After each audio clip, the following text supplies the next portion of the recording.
No one showed up for my birthday. Not my friends, not my sisters, not my husband's family, not even my husband. By 7:30 that evening, the long table I had reserved at the rooftop restaurant still had 14 empty chairs around it. 14 folded napkins, 14 untouched water glasses, 14 gold name cards I had written by hand because I wanted the night to feel warm, personal, and special. I had turned 41 that day. Not a grand age to some people, maybe. But to me, it mattered. I had survived a hard year. I had buried my mother. I had closed her little flower shop. I had held my marriage together with trembling hands while my husband, Raymond Cole, drifted further and further from me, like a boat whose rope had been cut quietly in the night. So when he suggested a birthday dinner, I believed him. That was the foolish part. He told me he wanted to make it up to me. He said I had been through too much, and I deserved one beautiful night where everyone celebrated me. He asked for the guest list. He told me not to worry about the deposit. He said he would handle everything, and I let myself hope. Hope is dangerous when it returns to a place that has already disappointed you. At 7:45, the waiter came again and asked if I wanted to order appetizers while I waited. I smiled like my face was not cracking. Maybe just a few more minutes, I said. He nodded politely and walked away, pretending not to pity me. My phone sat on the table beside the small white cake the restaurant had brought out early by mistake. One candle, not lit. The words "Happy Birthday, Celine" written in dark chocolate across the plate. I had texted Raymond 6 times. "Where are you? Did you park? Are people coming with you? Raymond, please answer." Nothing. Then, at 8:03, my phone buzzed. Not from Raymond. From my younger sister, Lila. It was a screenshot. At first, I did not understand what I was seeing. The picture showed Raymond standing in a private dining room, smiling beside a woman in a red dress. His hand rested on her waist. Her head tilted toward him like she belonged there. Behind them was a balloon arch, silver and black, and a cake twice the size of mine. On the wall above them were words written in glowing letters. "Happy birthday, Marissa." My stomach went cold. Marissa Vale, Raymond's marketing director. The woman he told me was just good at her job. The woman who called him late at night because campaigns do not sleep. The woman who once stood in my kitchen and said, "Celine, you're so lucky. Raymond is such a loyal man," while wearing my husband's shirt under her blazer. I stared at the screenshot until the letters blurred. Then another message came from Lila. "Did you know about this?" I did not reply, because the answer was sitting in my chest like a stone. No one had forgotten my birthday. They had been redirected. The dinner Raymond planned was not for me. It was a trap of silence, a table full of empty chairs designed to make me feel unwanted, while he stood across town celebrating another woman with the people who were supposed to celebrate me. I stood so quickly my chair scraped the floor. The waiter looked over. "Ma'am?" I picked up my purse, took the little birthday cake in its white box, and walked out of that rooftop restaurant without blowing out a single candle. But the real shock was not the empty table. The real shock was waiting for me inside the private dining room at the Grand Velour Hotel, where my husband was about to introduce his mistress as the woman who had saved his life. Before I continue, tell me where you are watching from tonight, and if you have ever been forgotten by people you never forgot, stay with this story, because sometimes the loneliest birthday is the day you finally stop begging to be invited into your own life. My name is Celine Cole now, but before marriage turned my name into something I wore more for other people than for myself, I was Celine Baptiste. I was raised by a mother who could make dying flowers look alive again. Her name was Rose Baptiste, and she owned a tiny flower shop on Mercer Street called Rose and Moon Blooms. The shop had a green door, cracked tile floors, and buckets of fresh flowers lined up every morning, like little miracles, waiting for someone to choose them. My mother believed flowers spoke when people did not know how. White lilies for grief, yellow roses for apology, pink carnations for a mother who still waited for her grown children to call. She knew which husband was buying flowers because he loved his wife, and which one was buying them because he had done something wrong. She could tell by the way they looked at the price tag. I grew up behind the counter, trimming stems, sweeping petals, tying ribbons around bouquets, and listening to women tell my mother secrets they never meant to say out loud. A flower shop hears everything. Engagements, funerals, affairs, births, regrets, second chances, last goodbyes. My father left when I was 6. I do not remember much about him except his shoes by the door and the sound of my mother crying softly after she thought I was asleep. She never spoke badly about him. Not once. She only said, "Some people leave because staying would require them to become honest." I did not understand that until Raymond. My mother raised me with tenderness, but she was not weak. She taught me how to work, how to count money, how to read a supplier invoice, how to notice when someone smiled with their mouth, but not their eyes. "Celine," she used to say, wrapping flowers in brown paper, "a person who makes you feel hard to love is usually asking you to do all the loving." I heard her. I did not listen soon enough. I met Raymond Cole when I was 27. He came into the flower shop on a Friday morning, dressed in a charcoal suit, smelling of expensive cologne and rain.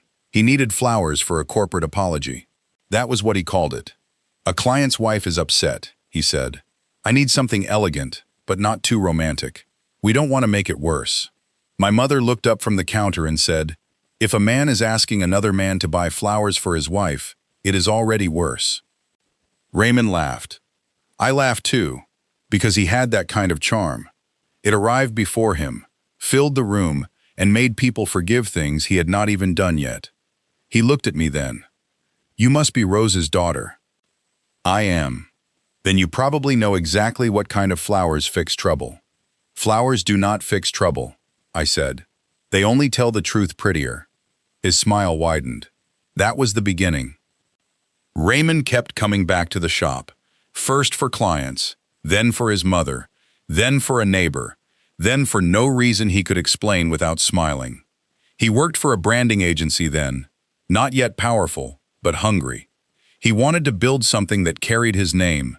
He wanted to move from campaigns into full-scale luxury brand strategy. He wanted people to call him when they needed a room to feel expensive before anyone entered it.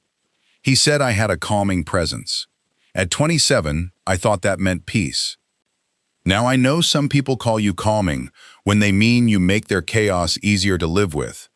My mother liked him at first, but carefully.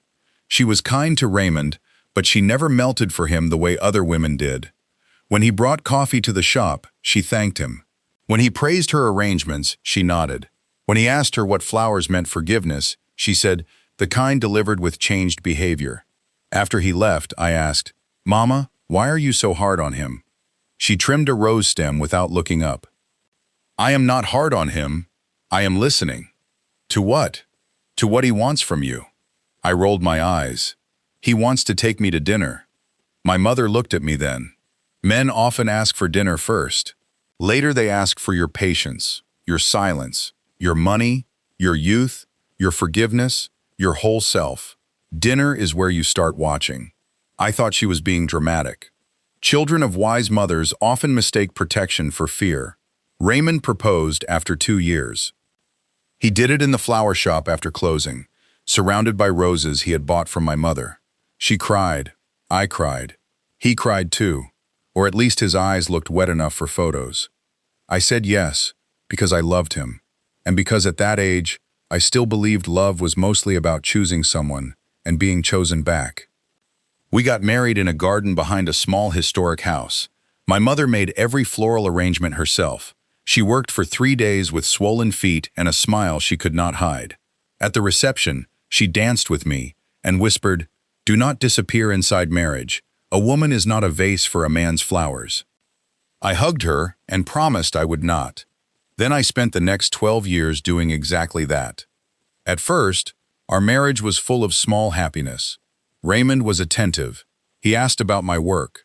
He brought dinner to the flower shop when I worked late. He called my mother Mama Rose and made her laugh even when she tried not to. His career grew slowly, then faster. He left the agency and started Cole & Crown, a boutique branding firm for luxury hotels, restaurants, private events, and high-end product launches. I helped him more than anyone knew. I designed floral concepts for early clients when he could not afford outside decorators. I wrote copy for mood boards. I introduced him to event planners who had worked with my mother. I handled invoices when his assistant quit. I soothed angry vendors when he overpromised. When his first major hotel client threatened to cancel because the launch event looked cold and lifeless, I stayed up all night creating a floral story that matched the brand. Raymond presented it the next morning as part of his team's strategy. The hotel loved it. He got the contract. At dinner that night, he kissed my hand and said, "We did it." But on the industry profile that came out 2 months later, Raymond said, "I built Cole & Crown from pure instinct." Pure instinct. Not from his wife's hands. Not from Rose Baptiste's contacts. Not from a flower shop on Mercer Street. I noticed the sentence. But I buried the hurt because he was under pressure, because the article mattered, because correcting him felt small, because marriage taught me to ask whether a wound was worth making a sound. The problem with swallowing pain is that it does not disappear. It waits. Raymond's mother, Evelyn Cole, never liked me. She liked my flowers. She liked my manners. She liked that I helped Raymond look stable and devoted. But she did not like me. Evelyn believed her son was meant for a woman from a stronger family. Stronger meant richer, better connected, polished in the way old money women are polished, even when the money is mostly gone. She called my mother's flower shop adorable. She called my work creative little things. She once told me, in front of Raymond, "You have such a humble background. It must be exciting seeing how people live now." Raymond laughed awkwardly, but he did not defend me. That was the first empty chair in my marriage. Not literal, not yet, but emotional. A place where loyalty should have sat and did not. By our 8th year, Cole & Crown had become successful. Raymond dressed better, spoke slower, hired people who called him visionary, started getting invited to private parties where the wine was older than our marriage, and everyone pretended not to care about money while using it as the room's only language. I still worked at the flower shop with my mother, though less often. She had started getting tired. At first, she blamed age, then stress. Then the doctors gave the tiredness a name that made the world tilt. Cancer. Raymond was kind in the beginning. He sent flowers to the hospital. He paid for a private room once. He told people publicly that Mama Rose was family. Privately, he became impatient. There were appointments he could not attend because of launches, calls he took in hospital hallways, events he said he could not miss because this is the level we are operating at now. My mother noticed. One night, while I sat beside her bed, she touched my wrist and said, "Baby, does Raymond know how to sit in pain without making it about his schedule?" I wanted to defend him. I opened my mouth. Nothing came out. She squeezed my hand. That is an answer. Before she died, she gave me a locked metal cash box from the back of the flower shop. Inside were old receipts, documents, a small key, and a letter. I did not read the letter then. I could not. Grief made paper feel too sharp. 3 weeks later, my mother was gone.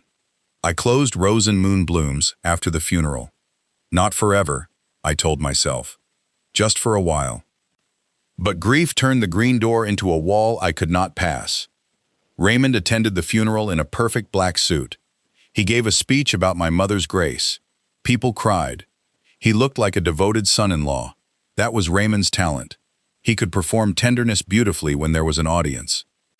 After the funeral, he went back to work faster than I could breathe. I stayed in bed some mornings. I forgot things. I cried in the shower. I wore my mother's cardigan around the house because it still smelled faintly like lavender soap and flower stems. Raymond tried for a month.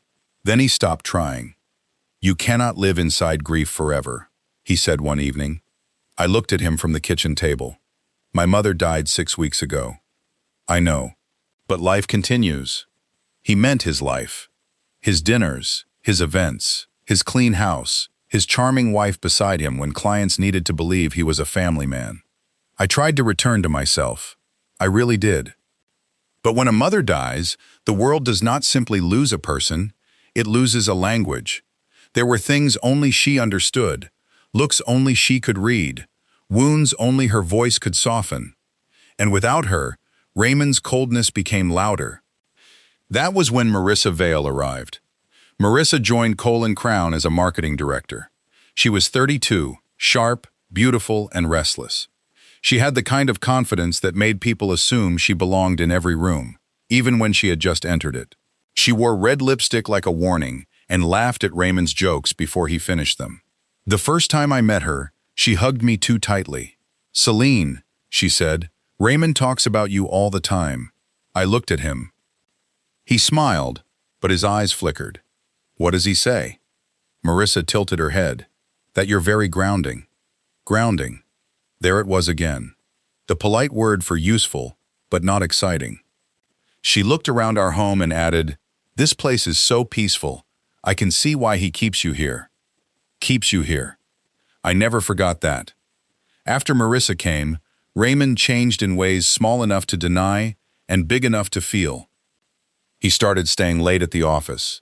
He began dressing more carefully on ordinary days. He guarded his phone. He smelled like perfume he claimed came from huggy clients. He laughed more at messages than at anything I said. When I asked about Marissa, he looked offended. "She is my employee." "Then why does she text you at midnight?" "Because we work with clients in different time zones. Hotels in Atlanta are not in different time zones." He stared at me, then laughed softly. "You sound jealous." Jealous. Another word used to make observation look like insecurity. I stopped asking. Not because I trusted him, because some lies become clearer when you stop interrupting them. Then came my birthday. Raymond had forgotten the year before. He said he had been overwhelmed with a campaign launch and promised to make it up to me. After my mother died, birthdays felt strange anyway. She had always been the first person to call me. She would sing off-key into the phone and say, "My moon girl is older today." That year, there would be no call. So when Raymond said he wanted to plan dinner, I cried. He held me and said, "You deserve to be celebrated, Celine." I wanted to believe him so badly. He asked who I wanted there. I gave him a list. My sisters, Lila and Nadine, my cousin Priya, 2 women from the old flower market, a neighbor who had helped during my mother's illness, Raymond's mother, a few of our mutual friends. He said he would contact everyone. He said he booked the rooftop restaurant. He said I should wear something beautiful. For 2 weeks, I let myself look forward to it. I bought a blue dress, not expensive, but soft and elegant. My mother always said blue made my skin glow. I wore her silver earrings and carried the little purse she had used to keep shop keys inside. At the restaurant, I arrived first. That is who I am. Early, hopeful, too careful with other people's time. 7 o'clock. Empty chairs. 7:15. No messages. 7:30. The waiter began looking uncomfortable. 7:45. I checked Raymond's location. Unavailable. 8:03. Lila's screenshot. "Happy birthday, Marissa."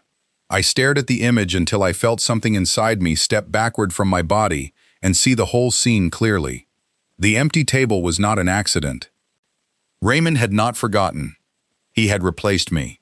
Not quietly, not privately. Publicly enough that other people knew where to be. My own husband had sent me to sit alone at one birthday dinner, while he celebrated his mistress at another. I took the cake and left. The Grand Velour Hotel was only 12 minutes away. I drove there without music, without crying, without calling anyone. The private dining room was on the 2nd floor. I followed the sound of laughter.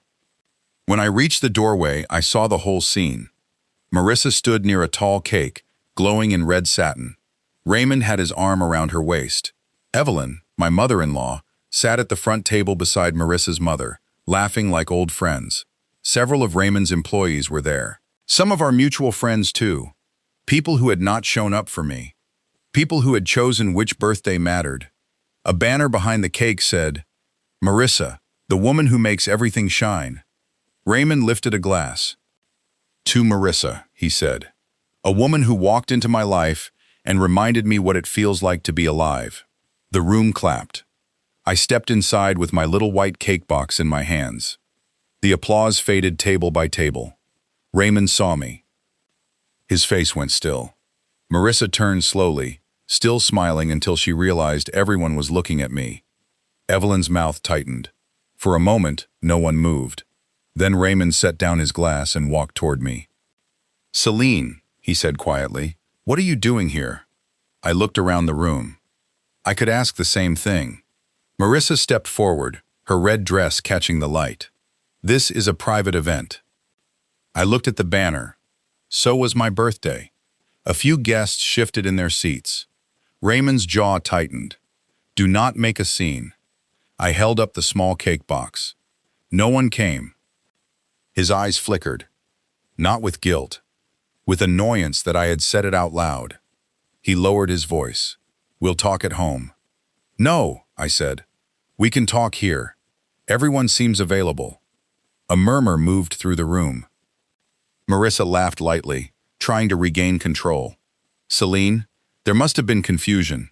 Raymond told me you were not feeling well and wanted a quiet night." I turned to her. "Did he also tell you he was married?" The room went silent. Someone gasped. Marissa's smile froze. Evelyn stood quickly. "That is enough." I looked at her. "You were invited to my dinner." She looked away. That hurt more than I expected. Not because Evelyn loved me, she never had, but because even people who do not love you can choose not to be cruel. Raymond grabbed my wrist. Not hard enough to bruise. Hard enough to remind me he still thought he could move me. I looked down at his hand. "Let go." He did, only because people were watching. "You are embarrassing yourself," he whispered. "No," I said. "I am finally attending the correct party." The words left my mouth before I planned them. And once they were out, something shifted. I walked to the cake table and placed my small white birthday cake beside Marissa's large red and gold one. The contrast was almost funny. Mine looked small, simple, forgotten, but it was mine. I opened the box, took out the single candle the restaurant had packed with it, and placed it in the cake. No one spoke. I looked at Raymond. "Do you have a lighter?" His face turned red. A young waiter near the wall stepped forward quietly and handed me one. Bless him. I lit the candle. The flame shook once, then steadied. I looked around the room at the people who had chosen silence, convenience, gossip, access, fear, whatever name they wanted to give it. Then I whispered, "Happy birthday, Celine," and blew out the candle. That was when my phone rang. The screen showed a number I did not recognize. Normally, I would have ignored it. But something about that moment made me answer. "Celine Baptiste?" a woman asked. "Yes. My name is Josephine Clark. I was your mother's attorney. I am sorry to call this late, but your mother left instructions that I contact you today if you had not yet opened the cash box." My breath caught. The room watched me. "My mother's attorney?" "Yes," she said. "And Celine, I need to ask you something important. Are you alone?" I looked at Raymond, at Marissa, at the guests, at my tiny cake beside hers. "No," I said, "but I think I am finally ready." Josephine was silent for a second. Then she said, "Your mother left you more than the flower shop." Raymond's face changed. Not dramatically, just enough. I turned away from him. "What do you mean?" "She owned the building on Mercer Street, yes.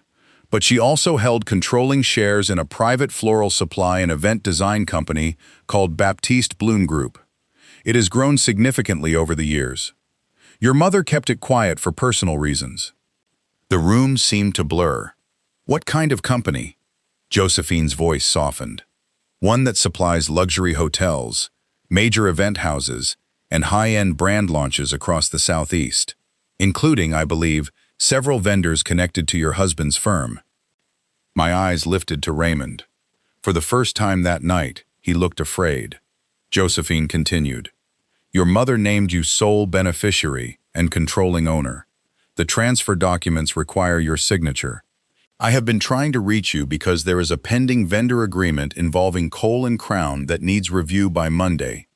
Cole & Crown, Raymond's company. The company he built using my mother's contacts, my flower designs, my free labor, and now, apparently, my inheritance. I almost laughed. Not because it was funny, because the truth had walked into the room with better timing than revenge ever could. I said, "I will call you tomorrow morning." Then I hung up. Raymond stepped closer. "Celine, what was that?" I looked at him. My mother's attorney. Marissa's face tightened. Evelyn suddenly looked interested. Funny how inheritance makes people remember you are in the room. "What did she want?" Raymond asked. I picked up my cake box. "To remind me who I am." Then I turned and walked out. This time Raymond followed. "Celine," he called in the hallway. "Stop." I kept walking. He caught up near the elevator. "Wait, please. Please." The word sounded strange coming from him. Not because Raymond never said please. He said it to clients, to hotel managers, to rich women holding charity board positions, to anyone whose approval could move him forward. He rarely said it to me. "What is Baptiste Bloom Group?" he asked. I looked at him. My mother's company, apparently. His mouth opened slightly. "Your mother owned Baptiste Bloom? You know it?" He swallowed. "Everyone in luxury events knows it. They control half the premium floral supply chain in the region." Marissa appeared behind him, slower now. "Careful." Evelyn stood farther back, listening. Raymond lowered his voice. "Why didn't you tell me?" I stared at him. I did not know. That stunned him more than the company name. But only for a second. Then his mind began working. I could see it happening. The calculation, the adjustment, the sudden rewriting of my value. "Celine," he said softly, "we need to go home and talk." "Home?" "Yes. The home you left me sitting alone from?" He flinched. "I made a mistake." "No. You made reservations." His face tightened. "Do not do this in public." I looked past him toward the private dining room. "You had no problem replacing me in public." The elevator opened. I stepped inside. Raymond reached for the door. I looked at his hand. "Do not follow me." He stopped. The doors closed between us. That night, I went to the flower shop. The green door still stuck near the bottom. I had to push with my shoulder, just like my mother used to. The room smelled faintly of dried stems, dust, and old sweetness. Moonlight slipped through the front window and touched the empty flower buckets. I set my small birthday cake on the counter. Then I went to the back room and opened the metal cash box. This time, I read everything. My mother had not been only a flower shop owner. Years earlier, after helping a struggling floral wholesaler survive a bad season, she had quietly invested in it.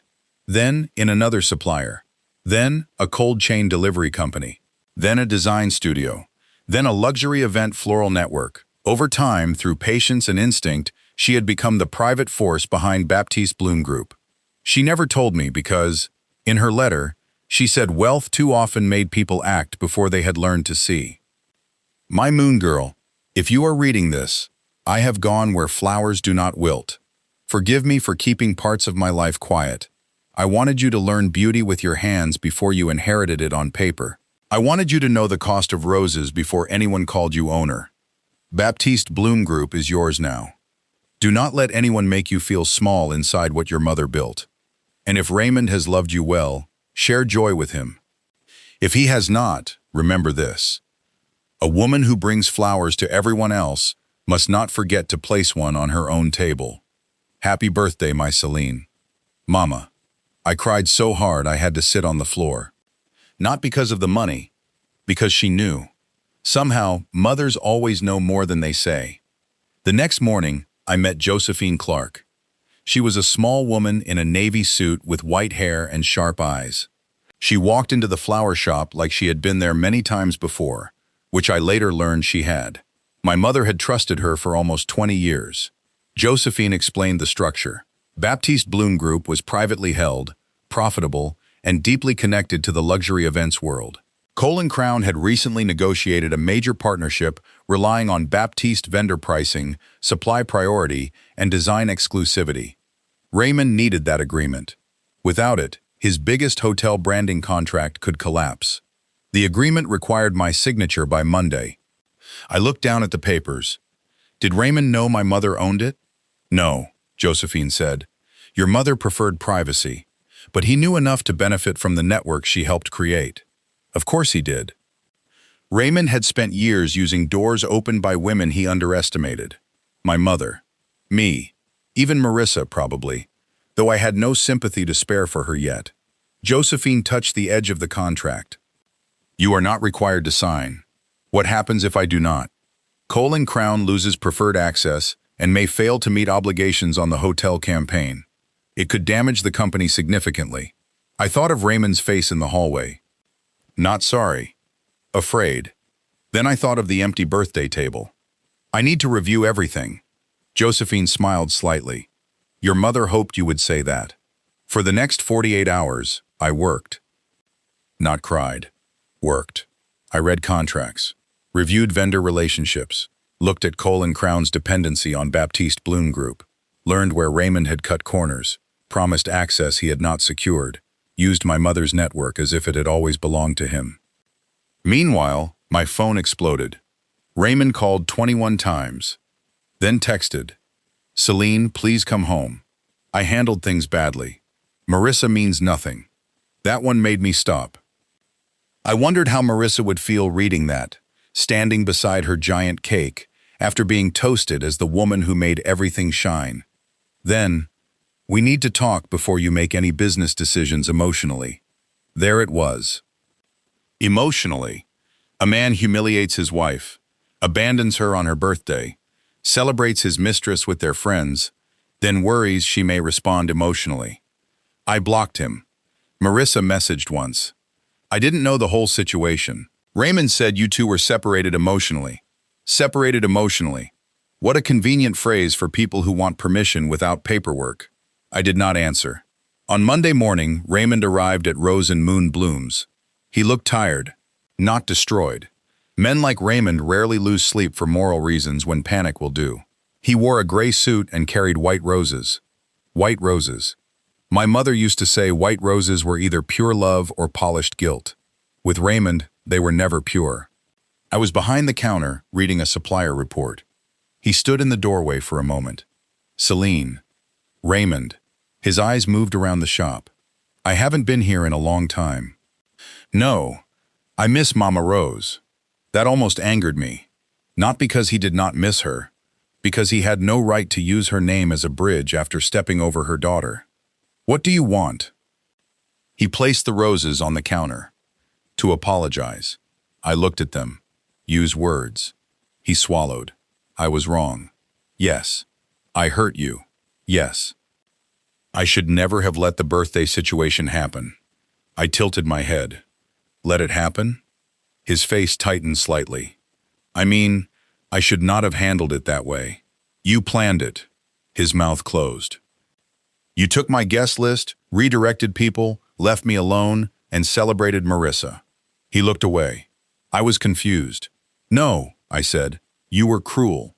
The word sat between us. He did not like it. Good. A person should not enjoy hearing the truth of their own actions. He stepped closer. I ended things with Marissa. I did not ask. His eyes flickered. She meant nothing. She got the party. He had no answer. I tapped the contract on the counter. Is this why you came? His gaze dropped. Only for a second, but enough. You need Baptiste Bloom. Celine, this agreement affects a lot of people. How noble of you to remember people now. This could hurt employees. And did you think of employees when you built a major campaign on an agreement you had not secured? He looked genuinely startled. That was when I understood something important. Raymond had never believed I would understand the business side. He thought I would inherit papers and still need him to interpret them. My mother would have laughed. I opened the folder.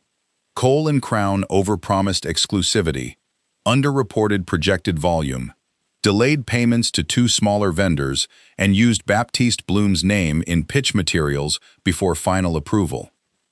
Raymond's face changed with every line. Who told you that? The documents. He breathed out. Celine, please, we can fix this together. No, Raymond, I am fixing what you touched. His voice lowered. Are you punishing me? No, I am choosing not to protect you from the consequences of how you do business. That is punishment. No, I said. That is ownership. For the first time, he looked at me like a stranger. Not because I had changed overnight, because he had never bothered to know the part of me that could stand without shaking. I slid the contract back into the folder. I am not signing under these terms. His face went pale. Celine, I will consider a revised agreement with new safeguards, direct payment guarantees to vendors, truthful campaign materials, and no personal involvement from you in negotiations. His mouth opened. No personal involvement? Correct. This is my company, and Baptiste Bloom is mine. Silence. Outside, a delivery truck passed, rattling the window. For years, Raymond had spoken from the taller place. Husband, provider, founder, visionary. The man with the calendar, the contacts, the voice people listened to.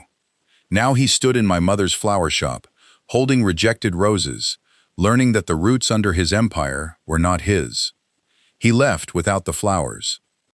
I gave them to Mrs. Ainsley next door, whose husband had been in the hospital for a week. She cried when she received them.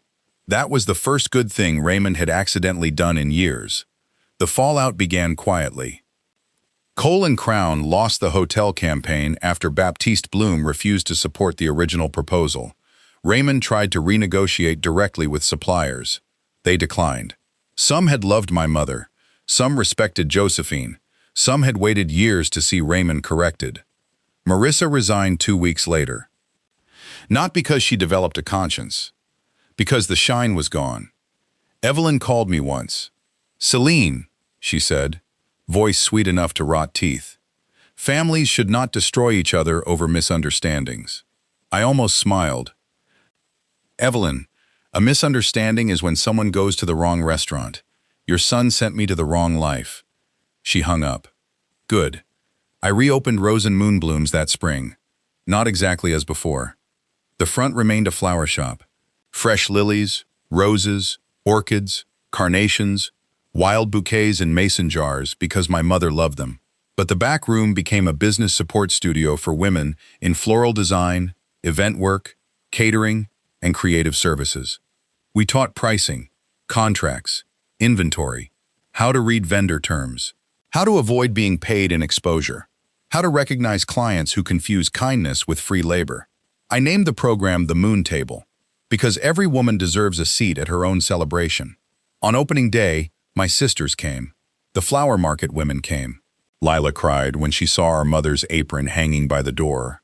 Nadine brought cupcakes. Priya brought music. Even the waiter from the rooftop restaurant came by. I do not know how he found out. He brought one small candle and placed it on the counter. For the birthday, he said. This time, everyone sang. Badly. Beautifully. I blew out the candle in my mother's shop, surrounded by people who had chosen to show up. That is when I finally cried for my birthday. Not from sadness. From relief. Raymond came by 3 months later. The green door opened, and for a moment, I saw the man who had walked into the shop years ago, charming and hungry, asking for flowers to fix trouble. He looked older now. Or maybe I could finally see him without hope softening the edges. Celine, he said. Raymond.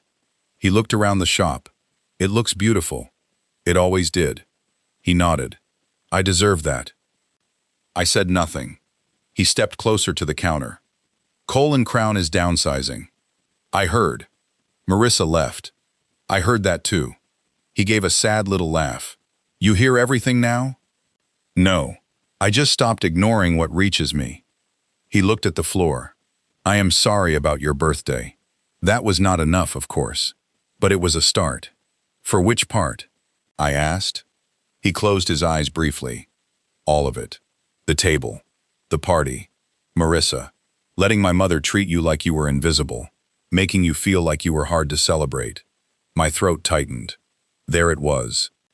The wound, named plainly at last. Hard to celebrate. That was how I had felt for years, like loving me was a duty people kept postponing. Raymond looked at me. I thought you would always stay. I know. I thought because you loved quietly, you would accept anything quietly. I know. I was wrong. Yes. He swallowed. Can you forgive me? I looked past him at the flowers. White lilies, yellow roses, pink carnations, every kind of language my mother taught me. I can forgive you, I said, but forgiveness is not an invitation. His face fell, but he nodded. That nod was probably the most honest thing he had given me in a long time. He bought a small bouquet before he left. Not the most expensive one. Not white roses. Yellow tulips. For my mother, he said. I rang it up like any other sale. He paid. Then he walked out. Life after that did not become perfect. It became mine. That was better. Baptiste Bloom Group grew under careful leadership. I did not pretend to know everything. I learned. I asked questions. I hired smart people. I kept Josephine close. I listened to the older suppliers who had known my mother when she was still delivering flowers in the back of a borrowed van. Rose and Moon Blooms became busy again. Some days I still reached for my phone to call my mother when a customer said something funny. Some evenings, Grief sat beside me on the shop floor while I swept petals into a dustpan. But Grief had changed. It was no longer a room I was trapped in. It was a garden I visited. On my next birthday, I did not wait for Raymond. I did not wait for anyone. I set a long table inside the flower shop myself. Blue cloth, yellow candles, wild flowers in glass jars. My mother's photo near the register. Her silver earrings in my ears. People came early. Lila brought music. Nadine brought stew. Priya brought old family stories and told them too loudly. The market women brought bouquets. The young florist trainees brought handmade cards. Josephine brought a bottle of wine and legal jokes no one understood. There were not 14 empty chairs. There were not enough chairs. At some point, the room became so full that people stood near the doorway, laughing with plates in their hands. The green door stayed open. Music spilled onto the sidewalk. A little girl from next door came in and asked if birthdays always smelled like roses. I told her, the good ones do. When it was time for cake, they placed one in front of me. Not small, not forgotten, beautiful. On top, written in blue icing, were the words, "Happy birthday, Celine. Welcome home." I closed my eyes before making a wish. And for the first time in years, I did not wish for someone to love me better. I wished never again to abandon myself, waiting for them to learn how. People often ask what hurt more. No one showing up, or finding Raymond with Marissa. The truth is, the empty table hurt first. There is something terrible about sitting alone in front of unused chairs with your name on a cake, realizing people made a choice, and you were not it. But the second room, the room full of laughter, showed me something deeper. I had spent years accepting crumbs from people who knew exactly where the feast was. Raymond did not forget my birthday. He used it to teach me my place. But he failed because my mother had already taught me better. A woman is not a vase for a man's flowers. She is the garden. She is the soil. She is the root system underground, unseen, but holding everything alive. So when no one shows up for you, listen carefully. Maybe it is not proof that you are unloved. Maybe it is proof that the wrong people finally stopped pretending. Maybe the empty chairs are not a curse. Maybe they are space. Space for the people who will come honestly. Space for your own name. Space for the truth to sit down. Space for you to light your own candle and realize the room was never the celebration. You were. Raymond shocked me with his mistress on my birthday. But my mother shocked me with an inheritance. Life shocked me with a second beginning. And I shocked myself most of all. Because I did not collapse. I did not beg. I did not fight for a chair at the wrong table. I carried my little cake, opened my mother's box, reclaimed her shop, and built a life where no woman has to wonder whether she deserves to be celebrated. Now, every year on my birthday, I place one small cake on the counter at Rose and Moon Blooms before the party starts. One candle, one flame, one quiet moment for the woman who once sat alone and thought loneliness was the end of her story. Then I blow it out, smile, open the green door, and let the right people in.